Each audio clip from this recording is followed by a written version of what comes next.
Mon ex et sa famille ont fait pleurer ma fille de 12 ans à cause de sa nouvelle copine accro. J'ai essayé de préserver la paix, mais maintenant, je laisse les avocats s'en charger. La situation est longue et compliquée, donc j'ai essayé de ne garder que les informations pertinentes. J'ai 32 ans, et j'ai mis fin à une longue relation avec mon ex, 33 ans, juste avant le début de la pandémie. Pendant le confinement, nous avons continué à vivre sous le même toit. Et même après la levée des restrictions, nous avons continué à cohabiter parce que, dans l'ensemble, nous nous entendions bien et avions une fille de 11 ans à élever ensemble. Pendant 3 ans, nous avons été colocataires et coparents, rien de plus. Un jour, il devait emmener notre fille acheter des vêtements pour la rentrée, mais elle est revenue 10 minutes plus tard en larmes.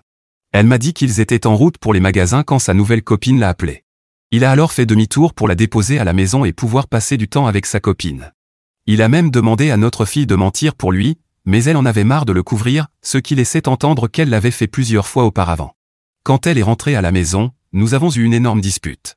Je me fichais qu'il sorte avec quelqu'un d'autre, ce qui me dérangeait, c'était qu'il agisse en cachette, ce qui le poussait à avoir des comportements déplacés envers moi et notre fille.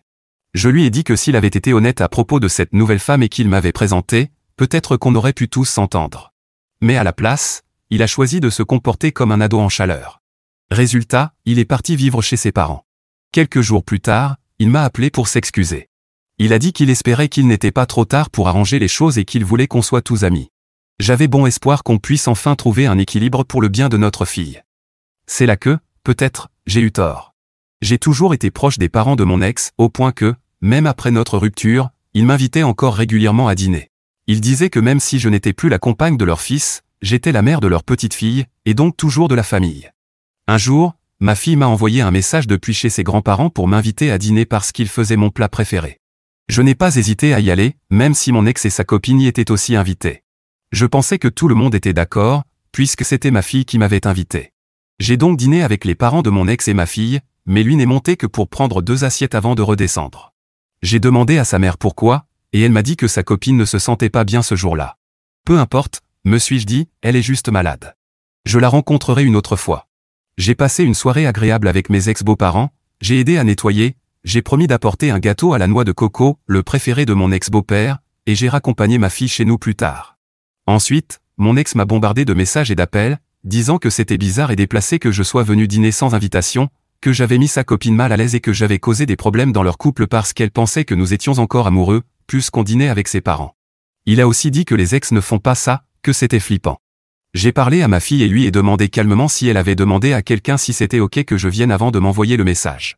Elle a répondu timidement qu'elle ne savait pas qu'il fallait demander, puisque ça n'avait jamais été un problème avant. Je ne lui ai pas parlé de la crise de son père, et je ne lui ai pas dit non plus que c'était elle qui m'avait invité, c'est juste une enfant, elle n'a pas à être mêlée à ça.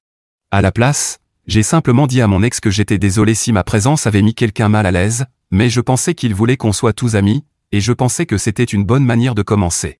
Il a dit qu'il était hors de question que sa copine veuille être amie avec moi maintenant que je l'avais rendu mal à l'aise. Ce n'était jamais mon intention de mettre qui que ce soit mal à l'aise, mais j'avoue que j'aurais été dérangé s'il avait amené cette femme chez moi sans prévenir. Alors, est-ce que j'étais la méchante dans l'histoire? Mise à jour 1. Bonjour à tous. J'ai vu récemment un post sur le fait que les gens ne donnent jamais de nouvelles après ce genre de récit, alors je me suis dit que j'allais partager la mienne, même si elle est triste. Et j'avoue que j'ai besoin de vider mon sac. J'utiliserai des prénoms fictifs pour que ce soit plus simple à suivre. La nouvelle copine de mon ex s'appellera Kim, mon ex-beau-père sera FIL, et ma belle-mère sera MIL. Je vais reprendre depuis le lendemain du dîner et essayer d'être concise. Le jour suivant, j'ai apporté le gâteau à la noix de coco que j'avais promis à FIL, mais pour éviter tout malentendu, j'ai envoyé un texto avant en disant « Je passe le déposer », au lieu de me pointer comme je le faisais habituellement. FIL m'a accueilli sur le perron au lieu de m'inviter à entrer, comme il le faisait toujours. Son ton poli mais distant, ainsi que son langage corporel, m'ont fait comprendre qu'il me tenait à distance. Ça m'a fait mal qu'un homme qui m'avait toujours traité comme sa fille soit maintenant aussi froid, mais je n'ai rien dit et je suis reparti. Au fil des semaines, mes ex-beaux-parents ont continué à me tenir à l'écart. Je les considérais non seulement comme de la famille, mais aussi comme des amis proches. J'avais l'habitude d'accompagner MIL à ses rendez-vous médicaux et de faire les courses avec elle, mais mes messages pour lui proposer de l'accompagner sont restés sans réponse. J'allais à la pêche et à la chasse avec FIL, mais ses invitations se sont aussi arrêtées. J'ai soupçonné mon ex d'être à l'origine de ce changement soudain. J'ai aussi remarqué un changement chez ma fille. Comme mon ex et moi n'étions jamais mariés, il n'y avait pas d'accord officiel de garde. Notre fille envoyait juste un message à son père quand elle voulait qu'il vienne la chercher, ou à moi quand elle voulait rentrer. Elle a toujours été très proche de son père et passé plus de temps chez lui qu'avec moi, et ça me convenait. Mais après ce fameux dîner, elle a commencé à passer beaucoup plus de temps chez moi. Un jour, elle est allée chez son père, mais m'a appelé en larmes 1 heure plus tard pour que je vienne la chercher. Je lui ai rappelé doucement qu'elle pouvait me parler de tout, même si c'était difficile pour elle de s'adapter à la présence de Kim dans la vie de son père, et que si quelque chose la dérangeait, je l'aiderais à arranger la situation. Et elle m'a raconté ce qui se passait avec son père et Kim, de son point de vue. Ils sortaient ensemble depuis environ 6 mois, et elle le savait presque depuis le début. Mon ex lui avait dit de ne rien me dire, et elle avait accepté pour éviter les disputes. Il avait aussi présenté Kim à notre fille dès le départ. Au début, elle se méfiait d'elle, mais elle avait fini par l'apprécier. Certains disent que j'aurais dû rencontrer Kim avant qu'elle soit introduite à ma fille, mais ce train-là était déjà parti. Le jour après le dîner, Emiel a envoyé un message à ma fille qui disait en gros « Tu n'es pas puni, mais ne parle plus de ta maman devant Kim ». Ma fille a répondu en demandant pourquoi, et Emiel, ma belle-mère, a dit « C'est juste plus simple de ne pas la contrarier ». Kim a commencé à faire toutes les choses que je faisais avec mes ex-beaux-parents. Elle accompagnait Emiel à ses rendez-vous médicaux, faisait les courses avec elle, allait à la pêche avec Efiel, et elle a même essayé de reproduire mon gâteau à la noix de coco. Ma fille a essayé de parler à son père et lui a dit qu'elle avait l'impression que Kim essayait de me remplacer. Il lui a simplement répondu « Elle est juste leur belle-fille. Ta mère n'est plus leur belle-fille. » Ma fille était tue et a insisté sur le fait que ce n'était pas juste que sa mère soit exclue de la famille. Son père n'arrêtait pas de répéter « Ce n'est pas la famille », ce à quoi ma fille a crié « C'est ma maman. » Ça fait d'elle plus de famille que Kim. Apparemment, à ce moment-là, Kim s'est levée et a quitté la pièce pendant que mon ex courait après elle. Emiel et Efiel ont alors commencé à gronder ma fille en lui disant qu'elle devait s'excuser auprès de Kim quand elle reviendrait. C'est à ce moment-là que ma fille m'a appelé en pleurant et m'a demandé de venir la chercher. Elle insiste pour ne pas y retourner tant que tout le monde ne lui aura pas présenté des excuses, et je ne peux pas lui en vouloir. Honnêtement, je suis complètement perdu dans tout ça. Mon ex n'a jamais eu de problème avec le fait que je sois proche de ses parents, même après notre séparation. Bon sang, c'est moi qui suis resté à l'hôpital avec sa mère pendant 4 mois après sa crise cardiaque et son opération à cœur ouvert en 2021. C'est moi qui l'ai accompagné à ses rendez-vous médicaux, qui ai organisé ses médicaments et qui l'ai aidé dans sa rééducation. C'est moi qui cuisinais tous les soirs et qui apportais des repas à son père, parce que lui et mon ex avaient été trop choyés par elle et ne savaient pas cuisiner eux-mêmes. C'est moi qui nettoyais la maison pendant plus d'1 an pendant sa convalescence. J'ai fait tout ça par amour, pas seulement parce qu'ils étaient la famille de ma fille, mais aussi parce que je les considérais comme des amis très chers. Je ne sais pas si ce changement soudain de comportement reflète ce que mon ex a toujours ressenti ou si Kim y est pour quelque chose, même si je soupçonne que c'est un peu des deux.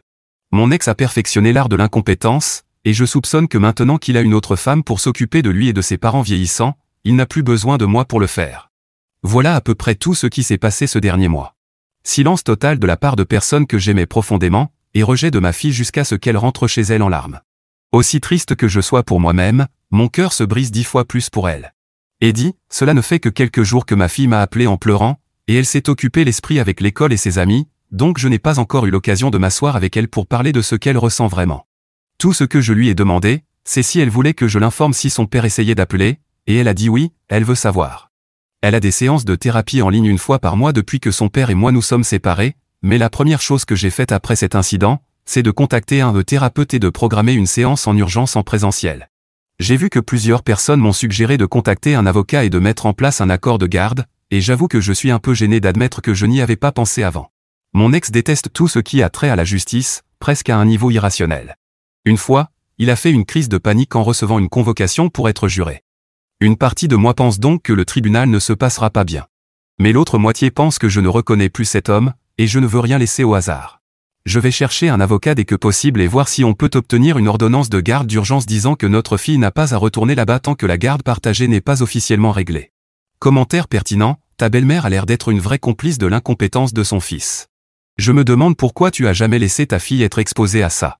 J'étais avec mon ex depuis le lycée, et à l'époque, sa mère essayait parfois de me dire que je devais chouchouter son bébé comme il le méritait, mais je crois qu'elle a fini par comprendre que je n'étais pas quelqu'un qu'elle pouvait manipuler. Elle ne m'a pas dit comment gérer mon foyer ou élever ma fille depuis des années. Ma fille est aussi très têtue, tout comme moi. Elle sait que sa grand-mère a des opinions très traditionnelles sur la place de la femme dans la maison, et elle trouve ses idées stupides. Elle l'a même dit en face à sa grand-mère. Je pensais autrefois que peut-être sa grand-mère était fière du caractère fort et indépendant de ma fille, et qu'elle aurait aimé être comme ça elle-même à son époque. Maintenant, je ne sais plus ce qu'elle pense. Mise à jour 2. Honnêtement, je ne pensais pas continuer à donner des nouvelles ici. Ces derniers mois, J'ai engagé un avocat et commencé à travailler sur un accord de garde avec mon ex, ce qui a été difficile au début, mais les choses se sont finalement calmées. Je ne veux pas entrer dans trop de détails, car cette partie de l'histoire ne me concerne plus directement, seulement mon ex, et il reste le père de ma fille. Donc je vais faire court.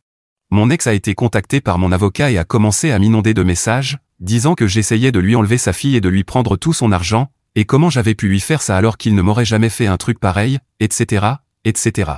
J'ai mis un terme à tout ça rapidement en lui disant que je ne voulais pas un sou de sa part. Je voulais juste formaliser par écrit ce qui se passait déjà, notre fille vit avec moi, mais elle peut lui rendre visite. Il a continué à dire qu'il n'y avait pas besoin d'avocat, qu'il ne comptait pas la prendre. J'ai tenu bon, et il a fini par céder. Pendant ce temps, j'avais aussi mes propres choses à gérer, tout comme ma fille. Quand j'ai mis fin à ma relation avec mon ex, j'ai rassuré ma fille en lui disant que rien ne changerait. On vivait toujours ensemble, et même quand son père est parti, je lui ai dit que rien ne changerait. Qu'on ferait toujours partie de la vie de ses grands-parents. Que je continuerais à aller chez eux, et qu'on serait tous ensemble, une sorte de famille. Et même si c'était une belle idée, ça n'a pas vraiment préparé ma fille à la réalité, les familles changent tout le temps, et le changement n'a pas à être mauvais ou effrayant. Pendant tout ce temps, elle a bâti sa stabilité mentale sur l'idée que rien dans sa famille ne changerait. Donc l'arrivée de Kim a lentement commencé à démolir ce sentiment de sécurité. Mais le changement, c'est bien. Le changement, c'est normal. Je n'aime peut-être pas avoir perdu ma relation avec mes ex-beaux-parents, mais ils n'ont pas tort de dire que je ne fais plus partie de leur famille. Ils n'ont pas tort d'essayer d'être gentils avec la nouvelle femme dans la vie de leur fils. C'est dur, mais la vie continue. Bref, ma fille y va quelques heures 1 ou 2 fois par semaine, dans le cadre d'un arrangement strict que son père, elle et moi avons établi. C'est elle qui décide quand elle y va. Son père peut l'inviter, mais elle a le droit de refuser, et il n'a pas le droit de discuter. Personne ne peut la forcer à interagir avec FIL, MIL ou Kim si elle ne le souhaite pas. Personne ne peut l'emmener quelque part contre son gré. Si quelqu'un la met mal à l'aise, elle ira chez Diana et m'appellera pour que je vienne la chercher. Diana est une collègue à moi qui habite à 3 rues d'ici et qui connaît ma fille depuis qu'elle est bébé. Cet arrangement fonctionne bien, et ma fille dit que tout le monde a été très gentil avec elle, même s'ils ne se sont pas vraiment excusés pour ce qu'ils ont fait. Peu à peu, elle a recommencé à avoir le sourire, et elle m'a demandé si elle pouvait aller à l'anniversaire de FIL, parce que sa tante et son oncle venaient de l'extérieur de l'État avec ses cousins. J'ai dit oui. Eh bien, ce soir, elle est rentrée et m'a raconté une histoire croustillante. La fête était super, tout le monde s'est amusé, et son cousin aîné lui a appris à jouer à la Nintendo 64, un vrai classique.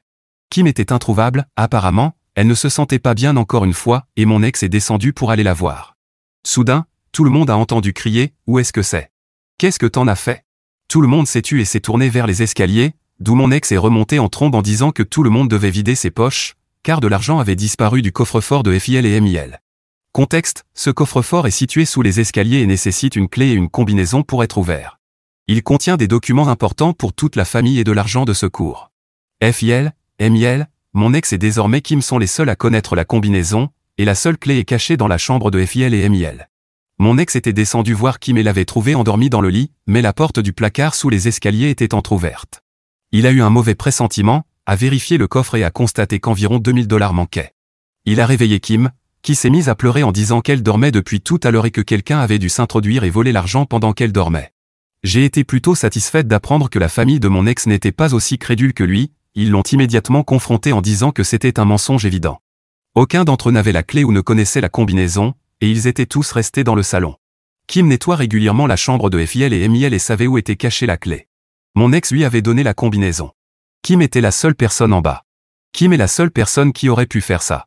Mon ex a essayé de la défendre en disant à tout le monde de la laisser tranquille, mais son père a tenu bon et lui a dit de retrouver l'argent, sinon il appellerait la police. Mon ex est redescendu parler à Kim, et tout le monde à l'étage pouvait entendre des sanglots et des cris. Elle est sortie pour aller à sa voiture et mon ex l'a suivie. Qu'a-t-il vu sur la banquette arrière ? Un sac bourré d'argent. Un sac qui n'était pas là quelques heures plus tôt. Mon ex a essayé d'empêcher Kim de partir, mais elle a filé dans l'allée comme une fusée. Ses parents sont furieux et veulent porter plainte, tandis que mon ex les supplie de ne pas le faire, disant qu'il peut convaincre Kim de rendre l'argent. Je ne sais pas ce qui va se passer ensuite, mais honnêtement, je suis tellement soulagé que Kim et mon ex n'aient jamais accepté mon offre d'être amis, parce que, franchement, quelle personne toxique elle s'est révélée être. Mise à jour 3. Après la fête, je n'ai pas poussé ma fille à me parler davantage de la situation avec Kim, au cas où elle ne voudrait pas en discuter, mais elle a fini par me confier d'elle-même que son père avait retrouvé Kim le lendemain et qu'elle n'avait dépensé que 50 $ de l'argent volé, qu'elle avait rendu. Il a rendu l'argent à ses parents, qui ont décidé de ne pas porter plainte. Après cela, Kim n'a plus eu le droit de remettre les pieds chez ses parents, donc elle et mon ex ont rompu. Presque une semaine plus tard, j'ai reçu un appel de la mère de mon ex, le premier depuis le mois d'août. Elle a commencé par s'excuser de ne pas m'avoir parlé depuis si longtemps et m'a invité chez elle. Cette fois, j'ai demandé qui serait présent, et elle m'a dit que ce serait juste elle et le père de mon ex. Mon ex était au travail. Je lui ai dit que je n'étais pas sûr de devoir venir si cela risquait de contrarier mon ex, et elle a répondu, qu'il aille au diable, c'est ma maison, et c'est moi qui t'invite. Alors j'y suis allé. Ce soir-là, le père de mon ex était scotché à la télé et s'est contenté de me faire un signe de tête quand je suis entré. Sa mère m'a emmené dans la cuisine pour qu'on parle en privé. Elle s'est excusée cette fois pour son comportement distant et a dit que c'était sur ordre de mon ex qu'elle et son mari avaient coupé les ponts avec moi. Je lui ai demandé d'où lui était venue cette idée puisque ça n'avait jamais été un problème auparavant, et elle m'a répondu qu'il ne voulait pas contrarier Kim. Elle m'a dit que vivre dans la peur de contrarier Kim était devenu la norme pendant qu'elle vivait là. Kim pouvait être parfaitement gentille et souriante, mais dès qu'on lui marchait sur les pieds, elle partait en trombe en jurant de ne jamais revenir. Elle m'a raconté beaucoup de choses sur Kim que j'ignorais, et que ma fille était trop jeune pour demander ou remarquer. Par exemple, Kim a 52 ans et 3 enfants adultes.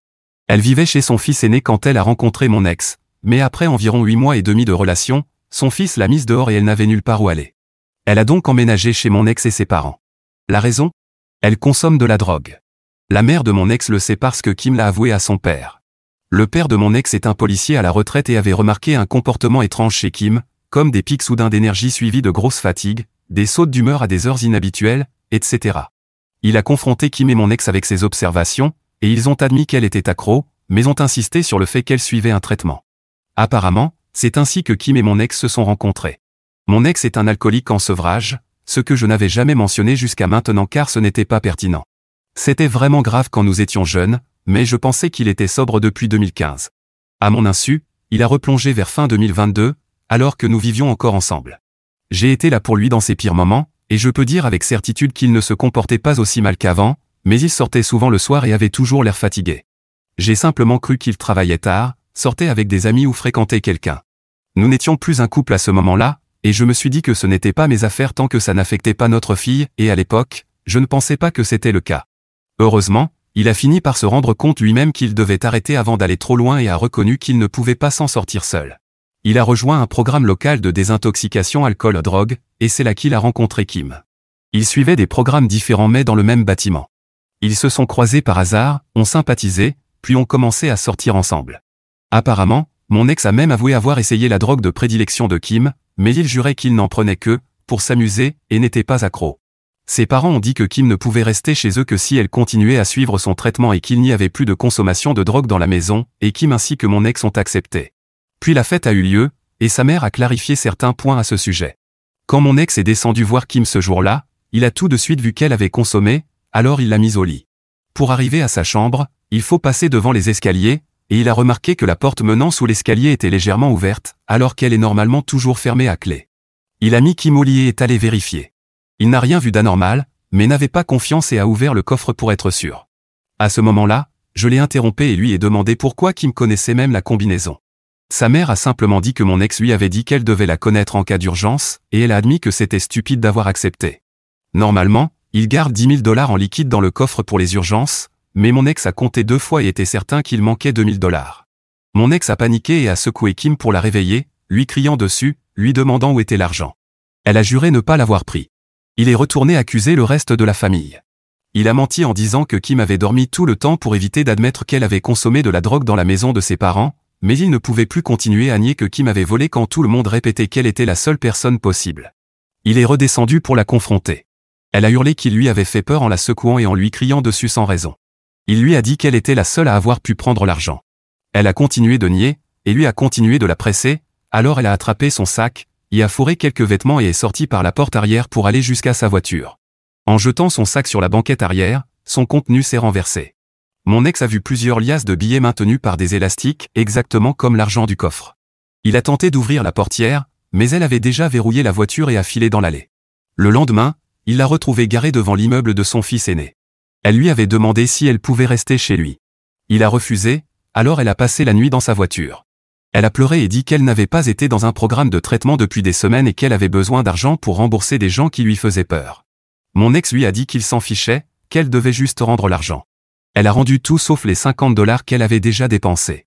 Il lui a dit qu'elle devait rendre ça aussi dans la semaine, où il appellerait la police. Et quelques heures plus tard, elle l'a fait. Elle est aussi venue avec sa fille pour récupérer ses affaires chez les parents de mon ex, juste quelques jours avant que sa mère ne m'appelle. Alors, que s'est-il passé ensuite? Dans les semaines précédant Noël, les deux parents de mon ex ont recommencé à me parler, presque comme avant l'arrivée de Kim. J'étais poli et cordial, mais je gardais mes distances. À un moment donné, sa mère a même vaguement laissé entendre qu'elle aimerait que je recommence à faire le ménage chez eux. Je lui ai simplement donné le numéro d'un service de nettoyage. Je suis assez fier de moi pour ça. Ma fille, cependant, est restée très proche d'eux et espérait que je passe Noël chez ses grands-parents comme chaque année. J'ai essayé de lui rappeler doucement que cela pourrait être gênant pour tout le monde, mais elle a insisté que non, parce que Kim ne serait plus là. Et aussi, si je ne venais pas chez ses grands-parents, je serais seul pour Noël. Ma seule famille encore en vivait à l'autre bout du pays, et selon ma fille, c'était inacceptable. Et puis, la veille de Noël, c'est arrivé. Mon ex m'a envoyé un message pour dire qu'il devait nous parler, à elle et à moi, et il est venu nous annoncer qu'il s'était remis avec Kim. Ils s'étaient reparlé, et elle s'était excusée d'avoir pris l'argent. Elle lui avait dit que son plan était de rembourser cet argent avant que quelqu'un ne remarque son absence, après avoir payé des gens dangereux qui la menaçaient. Qu'elle était sincère et voulait faire les choses bien, et il voulait lui donner une nouvelle chance de prouver qu'elle pouvait changer. Je n'ai rien dit, mais ma fille, Dieu la bénisse, a juste dit « Tu as vraiment cru à tout ça, hein ?» Mon ex a semblé blessé par son ton, mais a continué en disant qu'il venait l'inviter à dîner avec Kim, parce que Kim avait déjà présenté ses excuses à ses parents et voulait aussi s'excuser auprès d'elle. Ma fille est restée silencieuse, mal à l'aise. Je lui ai dit qu'elle pouvait décider ce qu'elle voulait, que je la soutiendrais quoi qu'elle choisisse. À son crédit, mon ex a dit la même chose, que si elle ne voulait pas voir Kim, il ne la forcerait pas. Finalement, elle a dit qu'elle ne voulait pas aller dîner pour l'instant, mais qu'elle pourrait changer d'avis plus tard. Puis il a évoqué Noël et demandé si je pouvais quand même venir. Son visage s'est figé. Il a dit que Kim ne serait probablement pas à l'aise avec ma présence. Ma fille a explosé, et moi aussi, intérieurement. Kim a déjà prouvé qu'elle pouvait voler la famille lors d'un simple rassemblement, moins d'un mois auparavant. Elle n'a encore rien fait pour réparer cela, mais c'est elle qui est invitée à Noël, pas moi. Mon ex a simplement dit que la décision avait déjà été prise, Kim serait là pour Noël, et la crise de notre fille n'y changerait rien. Après quelques mots échangés, il est parti. J'ai essayé de dire à ma fille que ça ne me dérangeait pas de ne pas être invitée, et qu'elle devrait y aller si elle en avait envie, que ça me rendrait triste qu'elle pense devoir me choisir au lieu du reste de sa famille. Je lui ai dit que si elle n'était pas encore prête à pardonner à son père, elle pouvait juste y aller pour voir ses cousins, sa tante, son oncle, et l'ignorer, lui. Elle a fini par dire qu'elle voulait quand même y aller. Jusqu'à ce qu'elle commence à recevoir des messages. Le premier venait de sa grand-mère, qui lui disait qu'elle était déçue qu'elle ait causé du drame la veille de Noël. Que tout le monde avait accepté de faire un effort et d'être gentil avec Kim pour Noël, et qu'elle devrait faire pareil. Alors qu'elle me montrait ce message les larmes aux yeux, elle a reçu un autre message de sa tante disant « Honte à toi, je ne peux pas croire comment tu parles à ton père. » Ma fille s'est effondrée. Elle a réalisé que son père parlait d'elle au reste de la famille, sûrement en déformant les faits pour la faire passer pour la méchante. Elle a 12 ans. Je sais que j'ai fait beaucoup d'erreurs dans cette histoire. Je sais que j'ai été naïve. Mais j'ai fait de mon mieux pour qu'elle ne garde pas de rancune envers son père. Je lui ai répété qu'il l'aimait, qu'il voulait ce qu'il y avait de mieux pour elle. Mais là, c'en était trop. Je ne savais même pas par où commencer. Elle m'a supplié de ne pas l'y obliger, car elle ne voulait pas faire face à toute la famille sans savoir ce que son père leur avait raconté. Je lui ai dit qu'elle n'avait absolument pas à y aller. J'ai envoyé un message à mon ex pour lui dire que sa fille ne se sentait plus en sécurité pour venir à Noël, et mon téléphone est resté muet, mais celui de ma fille a explosé de messages. Elle a fini par bloquer presque toute la famille pour arrêter les textos et à pleurer jusqu'à s'endormir. Depuis, je ne l'ai pas poussée à contacter son père. Il l'a appelée plusieurs fois depuis le 24 décembre, et elle ne répond que par quelques mots. Elle ne traîne plus avec lui, ne veut plus le voir. Il m'a appelé plusieurs fois pour m'accuser de retourner sa fille contre lui, mais il est facile de le faire taire avec un simple « Est-ce que toi, tu parlerais à quelqu'un qui déforme tout ce que tu dis à ta propre famille ?» Je suis sûr qu'il raconte toutes sortes de mensonges colorés à son entourage sur moi, mais je m'en fiche. Aucun d'eux n'a pris la peine de me soutenir. Je ne sais pas ce qu'il en est de Kim ou de ses parents, et je m'en moque. Je suis concentré sur une seule chose, aider ma fille à redevenir la petite fille bruyante, joyeuse et déterminée qu'elle était. Et je pense qu'on y arrive doucement. La thérapie l'aide, et je suis vraiment, vraiment reconnaissante d'avoir fait cette demande de garde au bon moment. Toute cette famille me laisse un goût amer. Quand la mère de mon ex m'a recontacté en disant « Oh, peut-être que tu pourrais venir faire le ménage », j'ai été stupéfaite. Je me suis sentie utilisée. C'est tout simplement horrible. Et vous savez quoi? Ma fille et moi méritons tellement mieux que ça. Mise à jour 4. Je reviens avec des nouvelles. Après tout ce que ma fille et moi avons traversé à cause de mon ex et de ses parents, j'ai décidé qu'il était temps de prendre des mesures plus fermes pour nous protéger. D'abord, j'ai consulté un avocat pour évaluer nos options juridiques. Après avoir examiné tous les détails, nous avons porté plainte contre mon ex pour négligence dans les soins apportés à notre fille et pour l'avoir exposée à des situations dangereuses en laissant Kim faire partie de sa vie. Nous avons aussi déposé une plainte pour diffamation contre mon ex et ses parents pour avoir propagé des mensonges sur ma fille auprès des autres membres de la famille. Pendant que la procédure suivait son cours, je me suis concentré sur notre bien-être émotionnel. Nous avons multiplié les activités positives et passé plus de temps ensemble. Nous nous sommes inscrites à des cours de yoga et avons commencé à faire des randonnées le week-end. J'ai aussi veillé à ce que ma fille bénéficie de tout le soutien psychologique dont elle avait besoin. Je l'ai inscrite à une thérapie individuelle pour l'aider à exprimer ses émotions et surmonter le traumatisme causé par son père et ses grands-parents. Au final, la justice a tranché en notre faveur. Mon ex a été reconnu responsable pour sa négligence et ses propos diffamatoires. Il a été condamné à verser des indemnités à ma fille et à moi. Il lui est également interdit d'avoir tout contact avec nous à l'avenir. J'ai essayé de donner plusieurs chances à mon ex et à sa famille, mais voir ma fille aussi brisée, à seulement 12 ans, m'a révolté. Alors oui, je pense qu'ils méritent tout ce qui leur est arrivé, et tout ce qui leur arrivera encore. Parce qu'avoir une personne dépendante dans leur maison qui a déjà volé chez eux, c'est presque une garantie qu'il y aura d'autres conséquences. Mais cette fois, je ne serai pas là pour les aider.